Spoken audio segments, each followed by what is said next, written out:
Hello everyone, welcome back to my channel English with Anjan. Friends, आज का हमारा topic है लेस्ट।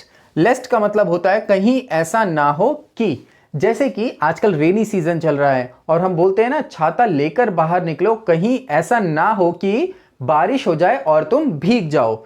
मतलब कि अगर आप पहली क्रिया को, पहले काम को नहीं करेंगे तो ऐसा हो सकता है कि दूसरा काम हो जाए। आप छाता लेकर नहीं गए तो आप भीग सकते हैं। तो इसी तरीके के सेंटेंसेस को दर्शाने के लिए हम लेस्ट का यूज करते हैं। एंड फ्रेंड्स, ऐसा नहीं है कि इसका मतलब सिर्फ ऐसा ना हो कि ही होता है, इसका मतलब कहीं भी होता है।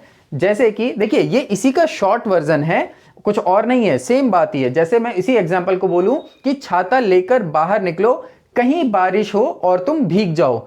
तो रियल लाइफ में देखा जाए तो हम कहीं वर्ड का ही यूज करते हैं, इतना लंबा कोई नहीं बोलता है। एंड फ्रेंड्स, इसकी जगह पर आप वरना भी बोल देते हैं, जैसे छाता लेकर निकलो वरना भीग जाओगे, इस तरीके से भी हम बोल देते हैं। तो आप कुछ भी बोलिए, आपको लेस्ट का ही यूज करना है। आइए इसका रूल देखते हैं। फ्रेंड्स, इसका रूल बहुत ही ईजी होता है। देखिए, सबसे पहले फर्स्ट टेंस मतलब जो भी हमारा सेंटेंस होगा वो जिस भी टेंस से बन रहा होगा हम उसको उसी तरीके से बना देंगे, चाहे वो प्रेजेंट हो पास्ट हो। लेकिन देखिए, इसके अंदर आपको ध्यान रखना है कि अधिकतर मोस्टली आपको इसके अंदर जो पहला जो सेंटेंस मिलेगा वो इंपेरेटिव सेंटेंस ही रहता है। 99% वही रहता है। कभी कभार कुछ और भी आ जाते हैं, तो जो भी होगा उसको आप उसी तरीके से बना दीजिए।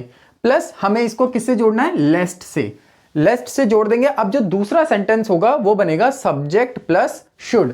देखिए, इसकी जो हेल्पिंग वर्ब रहती है लेस्ट की, वो हमेशा शुड ही रहती है, इसकी जगह कुछ और यूज नहीं करते हम। अब फ्रेंड्स, आपने अगर ये रूल पहले से सीखा है तो आपको पता होगा कि इसकी हेल्पिंग वर्ब शुड ही रहती है। बट क्या आपको ये पता है कि ये शुड ही क्यों रहती है? शुड की जगह can, could, will, do, does या कुछ और क्यों नहीं है? शुड ही क्यों है? तो वीडियो में एंड तक बने रहिए, क्योंकि मैं आपको बताऊंगा कि इसकी हेल्पिंग वर्ब हमेशा शुड क्यों रहती है, कुछ और हम यूज क्यों नहीं करते। तो शुड के बाद हम वर्ब की फर्स्ट फॉर्म का यूज करेंगे, फिर ऑब्जेक्ट। सिंपल सा रूल है इसका। आइए इसके एग्जांपल्स देखते हैं। देखिए, मेहनत करो कहीं ऐसा ना हो कि फेल हो जाओ। देखिए, कहीं ऐसा ना हो। अब देखिए, मेहनत करो, इतने को हम अलग कर देंगे और जो दूसरा सेंटेंस है वो आगे है हमारे पास। तो देखिए, मैंने आपको अभी बताया था इंपेरेटिव रहता है अधिकतर। मेहनत करो, इसको क्या बोलेंगे? Work hard. वर्क हार्ड, कहीं ऐसा ना हो कि, इसके लिए हम क्या यूज कर देंगे? लेस्ट। अब देखिए फ्रेंड्स, एक बात और याद रखिए कि ये जो लेस्ट होता है ये नेगेटिव वर्ड है। देखिए, इसमें ना जो है यहां पर जुड़ा हुआ है, मतलब कि नेगेटिविटी जो है वो इसके अंदर ही आ गई। जो हमारा सेंटेंस बचा वो अफर्मेटिव बचा, तो हम उसको अफर्मेटिव बनाएंगे। कहीं ऐसा ना हो कि फेल हो जाओ। अब एक कंफ्यूजन यहां पर और है कि यहां पर सब्जेक्ट नहीं है, कौन फेल हो जाएगा नहीं पता चल रहा। हमने तो बोला ही नहीं, किसी का नाम भी नहीं लिया, कोई प्रोनाउन भी नहीं लिखा।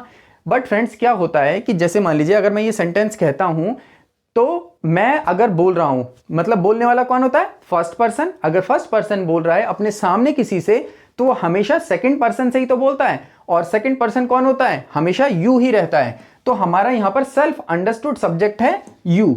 यहां पर हमें यू ही लगाना है, क्योंकि भाई हम जिससे बोल रहे हैं वो यू ही तो है। अब जो यहां है ही नहीं थर्ड पर्सन कौन होता है? जो यहां ना हो, तो मैं उससे बात कैसे कर सकता हूं, है ना? तो वर्क हार्ड लेस्ट यू, और यहां पर हेल्पिंग वर्ब क्या आएगी? शुड आएगी। लेस्ट यू शुड फेल। जल्दी करो कहीं स्कूल के लिए लेट हो जाओ। देखिए, यहां पर मैंने सिर्फ कहीं लिखा है, मैंने ऐसा नहीं लिखा कहीं ऐसा ना हो कि, क्योंकि रियल लाइफ में हम ऐसा बोलते नहीं है। अधिकतर आपको ऐसे ही मिलेंगे और आप भी ऐसा ही बोलते हैं अधिकतर। जल्दी करो, तो हरी अप। कहीं के लिए क्या आ जाएगा? लेस्ट स्कूल के लिए लेट हो जाओ। अब फ्रेंड्स, यहां पर देखिए वही वाली सिचुएशन है कि यहां पर सब्जेक्ट नहीं है, बट सेल्फ अंडरस्टूड है कि तुम लेट हो जाओगे स्कूल के लिए, है ना? तो यू, हेल्पिंग वर्ब वही आएगी, शुड गेट लेट। किस चीज के लिए? For school. I hope friends आपको ये एग्जाम्पल भी समझ में आया होगा। आइए इसका एक और एग्जाम्पल देखते हैं। देखिए, दवाई समय पर लो वरना और बीमार पड़ जाओगे। या फिर हम ऐसा भी बोल सकते हैं, दवाई समय पर लो कहीं और बीमार पड़ जाओ, या कहीं ऐसा ना हो कि और बीमार पड़ जाओ। एक ही बात है, कुछ भी बोलिए। तो दवाई समय पर लो, take the medicine on time. वरना के लिए क्या लगा देंगे? लेस्ट। अब देखिए, वही same situation, subject self understood है, you should get more ill। I hope friends आपको ये एग्जाम्पल समझ में आए होंगे। अब फ्रेंड्स बात करते हैं कि हम इसको शुड के साथ ही क्यों बनाते हैं, इसकी हेल्पिंग वर्ब हमेशा शुड ही क्यों रहती है। तो फ्रेंड्स देखिए, शुड का जो मीनिंग होता है वो होता है सलाह या मशवरा। सलाह या मशवरा देने के लिए हम शुड का यूज करते हैं। वैसे तो हिंदी में शुड का मतलब चाहिए आता है, लेकिन चाहिए क्या होता है, जैसे तुम्हें पढ़ना चाहिए, ये भी तो एक सलाह है। तो शुड का यूज हम सलाह या मशवरा के लिए करते हैं, ये एक मॉडल वर्ब होती है।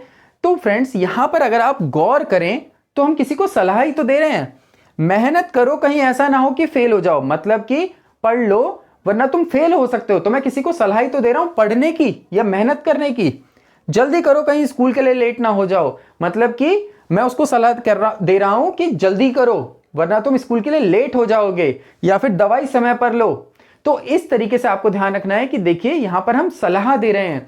जब सलाह दे रहे हैं इट मींस यहां पर हम शुड का यूज करते हैं। और शुड, अब कई स्टूडेंट्स ये सोचते हैं कि भाई यहां पर चाहिए तो आ नहीं रहा, तो हम शुड का यूज क्यों कर रहे हैं। देखिए ऐसा कुछ जरूरी नहीं है कि चाहिए आएगा तो ही हम शुड का यूज करेंगे। हमें तो शुड का यूज तब करना है ना जब सलाह या मशवरा की सेंस आए, और यहां पर सेंस आ रही है सलाह की, हम सलाह दे रहे हैं किसी को, और जब सलाह आती है तो हम शुड का यूज करते हैं। इसीलिए हम यहां पर हेल्पिंग वर्ब शुड का यूज करते हैं, किसी और हेल्पिंग वर्ब का यूज नहीं करते। तो अगर आपको ये वीडियो अच्छी लगती है तो please like, share and subscribe the channel. So that's it for today, see you in next class.